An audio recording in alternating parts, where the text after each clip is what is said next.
Hi friends, నేనైతే bachelor స్టైల్లో ఒక పచ్చడి చేస్తున్నాను. అదే వచ్చేసి టమోటా పచ్చడి.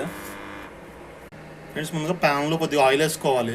వచ్చేసి టమోటాలు, పచ్చిమిరకాయలు, ఉల్లిపాయలు ఉంటే చాలు. కొంచెం ఆయిల్లో పసుపు వేయాలి, అలాగే కొంచెం సాల్ట్ వేయాలి. ఆయిల్ హీట్ ఎక్కినాక కట్ చేసుకున్న టమోటా ముక్కలు కూడా దాంట్లో వేసేయాలి. ఆ తర్వాత పచ్చిమిర్చి కూడా వేసుకోవాలి. ఒక 10 to 15 మినిట్స్ మనం లిడ్ క్లోజ్ చేసేసి మొత్తం ఉడకబెట్టుకోవాలి. ఇలా ఉడికిన తర్వాత కొద్దిగా జీలకర్ర వేసుకుంటున్నాను, అలాగే కొత్తిమీర, కరివేపాకు. ఫ్రెండ్స్, తర్వాత దీన్ని మనం మంచిగా స్మాష్ చేసుకోవాలి మెత్తగా. ఇలా స్మాష్ చేసేసుకున్నాను. తర్వాత ఆనియన్స్ వేస్తున్నాను, పచ్చి ఆనియన్స్. తర్వాత పచ్చి వెల్లుల్లిపాయలు కూడా వేస్తున్నాను. అలా కలబెట్టుకోవాలి. ఫ్రెండ్స్, పచ్చడి అయితే రెడీ అయిపోయింది.